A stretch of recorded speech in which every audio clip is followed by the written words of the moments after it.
नमस्कार साथियों, स्वागत है आपका हमारे चैनल पर। आज हम रत्न पहनने का यानी रत्न धारण करने का तरीका सीखेंगे। आपकी जन्म पत्री के हिसाब से आपको कौन सा रत्न धारण करना चाहिए और कौन सा नहीं, इसकी जानकारी आप किसी भी विद्वान ज्योतिष या पंडित महोदय से प्राप्त कर सकते हैं। साथियों, जो रत्न आपको सूट कर रहा है उसे धारण करने से आपके आसपास का ऑरा और आपकी सोच भी पॉजिटिव होती है, जिसके कारण स्थितियां अनुकूल बनती है और आपको लाभ मिलना प्रारंभ हो जाता है। कुछ रत्न ऐसे होते हैं जो तुरंत प्रभाव दिखाते हैं और कुछ ऐसे होते हैं जो धीरे धीरे प्रभाव दिखाते हैं। आपको जो रत्न धारण करना है उसका वजन कितना होना चाहिए, ये बात निर्भर करती है कि आपका वजन कितना है। अगर आपका वजन 50 से 60 किलो के बीच है तो 5.25 रत्ती का, अगर 60 से 70 किलोग्राम है तो 6.25 रत्ती का। इस प्रकार आप तय कर सकते हैं कि आपको कितने रत्ती का रत्न धारण करना चाहिए। सामान्य तौर पर 5.25 रत्ती का रत्न धारण किया जा सकता है। अब बात करते हैं कि रत्न कौन सी धातु में धारण करना चाहिए। साथियों, इस तथ्य पर अलग अलग विद्वानों के अलग अलग मत हैं। कोई सोने, चांदी, पंच धातु का उपयोग करने की सलाह देता है तो कुछ विद्वान कपड़े की छोटी सी पोटली बनाकर उसमें रत्न रखने की सलाह। हमारा यह कहना है कि जो तरीका आपके लिए फायदेमंद हो वह अपना लीजिए, लेकिन चाहे आप किसी धातु यानी सोना, चांदी या पंच धातु में रत्न धारण करना चाहें या कपड़े की छोटी सी पोटली बनाकर गले में धारण करना चाहें, रत्न धारण करने की विधि एक जैसी होती है और आज हम वही सीखेंगे। तो चलिए स्टार्ट करते हैं अपना वीडियो।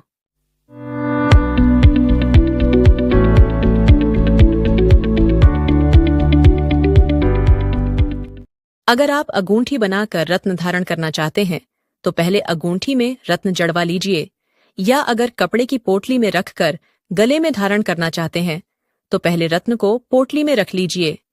इसके बाद अंगूठी या पोटली को तुलसी जी के पौधे में गाड़ दीजिए और कम से कम 24 घंटों तक रखा रहने दीजिए। तुलसी जी में रत्न रखने से वह रत्न पवित्र हो जाता है। वह रत्न बहुत सारे हाथों से निकलकर आपके पास आया है, अतः उसे धारण करने से पहले उसकी अशुद्धियां निकालना बहुत जरूरी होता है और रत्न को पवित्र करने का सबसे अच्छा तरीका यही है कि उसे कम से कम 24 घंटों के लिए तुलसी जी के पौधे में रखा जाए। यह जरूर याद रखिएगा कि तुलसी जी को रविवार, अमावस्या, एकादशी को हाथ नहीं लगाना चाहिए और सूर्योदय से सूर्यास्त के बीच ही हाथ लगाना चाहिए। चाहे आप रत्न गाड़ रहे हों या गाढ़ा हुआ रत्न निकाल रहे हों, तुलसी जी को रविवार, अमावस्या, एकादशी को हाथ न लगाएं। अब मान लीजिए कि अगर आप मोती धारण करना चाहते हैं तो मोती सोमवार के दिन धारण किया जाता है, अतः मोती की अंगूठी या पोटली को मंगलवार या बुधवार या गुरुवार को तुलसी जी के पौधे में गाड़ दीजिए और शनिवार को सूर्यास्त से पहले पहले निकाल लीजिए।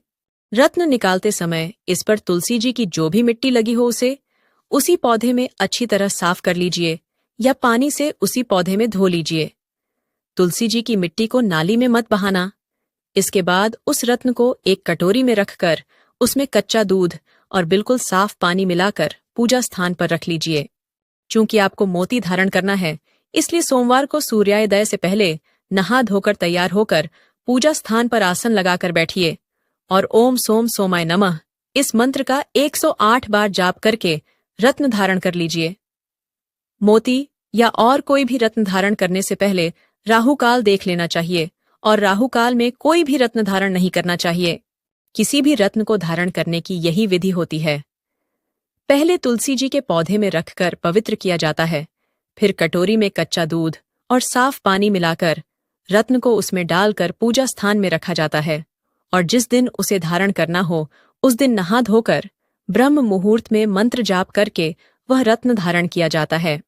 आइए अब यह जानते हैं कि कौन सा रत्न कब धारण करना चाहिए और धारण करने से पहले कौन से मंत्र जाप करने चाहिए। सबसे पहले बात करते हैं माणिक की। यह सूर्य भगवान का रत्न है और इसे रविवार के दिन धारण करना चाहिए। कोशिश यही करनी चाहिए कि कोई भी रत्न ब्रह्म मुहूर्त में ही धारण किया जाए। माणिक धारण करने से पहले ओम घृणी सूर्याय नमः इस मंत्र का 108 बार जाप करना चाहिए।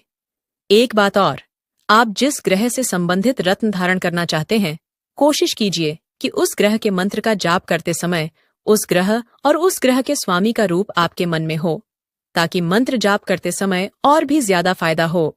आप उस ग्रह और उस ग्रह के स्वामी का रूप अपने ध्यान में लेकर मंत्र जाप कीजिए और उनसे अनुमति मांगिए कि वे आपको रत्न पहनने की अनुमति प्रदान करें और अपने शुभ फल भी उस रत्न में प्रदान करें। जब आप इस प्रकार अनुमति प्राप्त करके रत्न धारण करेंगे तो आपको और भी ज्यादा लाभ होगा। बात करते हैं शुक्र देवता की। इनका रत्न है हीरा। हीरा बहुत महंगा होता है और इसीलिए लोग कम वजन वाला हीरा पहनते हैं, न कि 5.25 रत्ती या और भी ज्यादा का। इसे शुक्रवार के दिन धारण किया जाता है और धारण करने से पहले ओम शूम शुक्राय नमः इस मंत्र का 108 बार जाप करना चाहिए। आइए अब बात करते हैं पन्ना रत्न की। ये बुध देवता का रत्न है और बुधवार को धारण किया जाता है। धारण करने से पहले ओम बूम बुधाय नमः इस मंत्र का 108 बार जाप करना चाहिए। चंद्रमा जी का रत्न मोती होता है, जिसकी हम बात कर चुके हैं। अब बात करते हैं मूंगा रत्न की। यह मंगल देवता का रत्न है और मंगलवार को धारण किया जाता है। धारण करने से पहले ओम मम मंगलाय नमः इस मंत्र का 108 बार जाप करना चाहिए। ये रत्न बहुत सोच समझकर और किसी विद्वान ज्योतिषी के कहने पर ही पहनना चाहिए। गुरु देवता का रत्न होता है पुखराज। ये गुरुवार को ओम ब्रिम बृहस्पतये नमः मंत्र का 108 बार जाप करके धारण करना चाहिए। शनि देवता का रत्न होता है नीलम।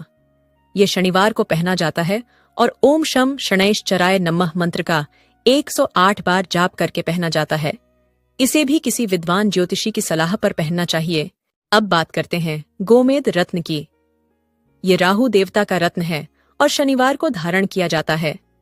धारण करने से पहले ओम राम राहवे नमः इस मंत्र का 108 बार जाप करना चाहिए। ये रत्न भी बहुत सोच समझकर और किसी विशेष ज्योतिषी के कहने पर ही पहनना चाहिए। इसी प्रकार केतु देवता का रत्न होता है लहसुनिया।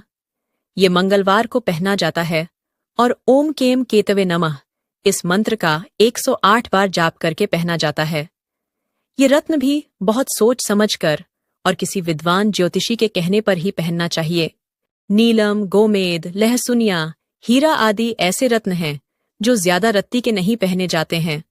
शुरुआत में सवा रत्ती के ही पहनने चाहिए और जब आपको ऐसा लगे कि इन रत्नों को धारण करने से अच्छा लाभ मिल रहा है तो किसी विद्वान ज्योतिषी या विद्वान पंडित महोदय से सलाह लेकर इनके रत्ती वजन की मात्रा बढ़ाई जा सकती है।